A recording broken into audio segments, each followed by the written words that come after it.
নমস্কার। ঠাকুর মা ও স্বামীজির চরণে আভূমি লুণ্ঠিত প্রণাম নিবেদন করে আজকে আমরা কথামৃত শ্রবণ করব চতুর্থ পরিচ্ছেদে মণি মল্লিকের ব্রহ্মোৎসবে ঠাকুর শ্রীরামকৃষ্ণ। ঠাকুর শ্রীরামকৃষ্ণ কলিকাতায় শ্রীযুক্ত মণিলাল মল্লিকের সিন্দুরিয়াপটির বাটিতে ভক্ত সঙ্গে শুভাগমন করিয়াছিলেন।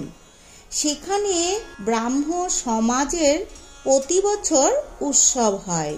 বৈকাল বেলা 4টা হইবে। এখানে আজ ব্রাহ্ম সমাজের সাংবৎসরিক উৎসব 26শে নভেম্বর 1882 খ্রিস্টাব্দ। শ্রীযুক্ত বিজয় কৃষ্ণ গোস্বামী ও অনেকগুলি ব্রাহ্মভক্ত আর শ্রী প্রেমচাঁদ বড়াল ও গৃহস্বামীর অন্যান্য বন্ধুগণও আসিয়াছেন। মাস্টার প্রভৃতি সঙ্গে আছেন। শ্রীযুক্ত মণিলাল ভক্তদের সেবার জন্য অনেক আয়োজন করিয়াছেন। প্রহ্লাদ চরিত্র কথা হইবে, তৎপরে ব্রাহ্ম সমাজের উপাসনা হইবে, অবশেষে ভক্তগণ প্রসাদ পাইবেন। শ্রীযুক্ত বিজয় এখনো ব্রাহ্ম সমাজভুক্ত আছেন। তিনি অদ্যকার উপাসনা করিতেন। তিনি এখনো গৌরীক বস্ত্র ধারণ করেন নাই। কথক মহাশয় প্রহ্লাদ চরিত্র কথা বলিতেছেন। পিতা হিরণ্যকশিপুর হরির নিন্দা ও পুত্র প্রহ্লাদকে বারবার নির্যাতন করিতেছেন। প্রহ্লাদ করজোড়ে হরির নিকট প্রার্থনা করিতেছেন আর বলিতেছেন, হে হরি, পিতাকে সুমতি দাও।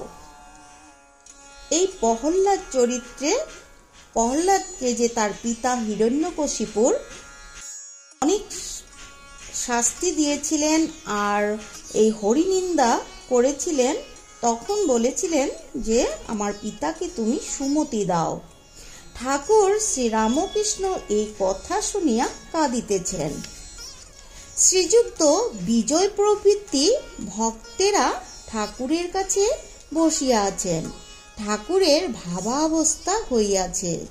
এই যে প্রহ্লাদের কথাগুলো, এই প্রহ্লাদের যে কথা এখানে হচ্ছে, এই কথাগুলো শোনার সঙ্গে সঙ্গে ঠাকুর শ্রীরামকৃষ্ণ দেবের আঁখি ঝরছে এবং তিনি শুনতে শুনতেই সেখানে বসিয়াই ভাবাবিষ্ট হয়ে গেলেন। এবারে শ্রী বিজয় গোস্বামী প্রভৃতি ব্রাহ্ম ভক্তদিগকে উপদেশ হচ্ছে ঈশ্বর দর্শন ও আদেশ প্রাপ্তি, তবে লোক শিক্ষা। কিয়ৎক্ষণ পরে বিজয়াদি ভক্তদিগকে বলিতেছেন, ভক্তি সার, তার নাম গুণকীর্তন সর্বদা করতে করতে ভক্তি লাভ হয়। আহা, শিবনাথের কি ভক্তি, যেন রসে ফেলা ছানা বড়া। এই রকম মনে করা ভালো নয় যে আমার ধর্মই ঠিক আর অন্য সকলের ধর্ম ভুল। সব পথ দিয়েই তাকে পাওয়া যায়, আন্তরিক ব্যাকুলতা থাকলেই হলো। অনন্ত পথ, অনন্ত মত, এই কথাগুলো ঠাকুর বলছেন। দেখো, ঈশ্বরকে দেখা যায়।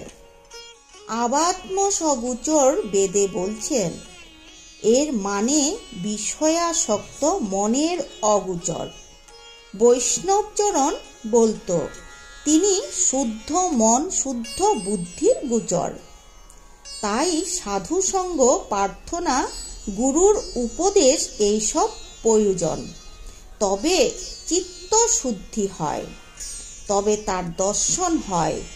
ঘোলা জলে নির্মলি ফেললে পরিষ্কার হয়, তখন মুখ দেখা যায়।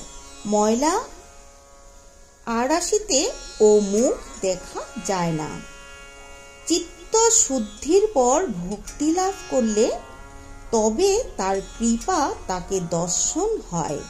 দর্শনের পর আদেশ পেলে তবে লোকশিক্ষা দেওয়া যায়, আগে থাকতে লেকচার দেওয়া ভালো নয়।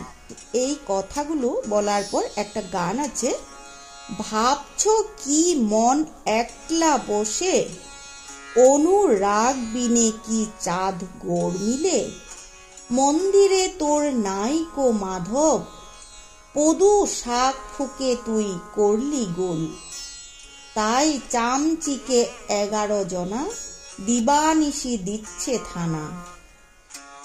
হৃদয় মন্দির আগে পরিষ্কার করতে হয়, ঠাকুর প্রতিমা আনতে হয়, পূজার আয়োজন করতে হয়। কোনো আয়োজন নাই, ভো ভো করে শাক বাজানো, তাতে কি হবে?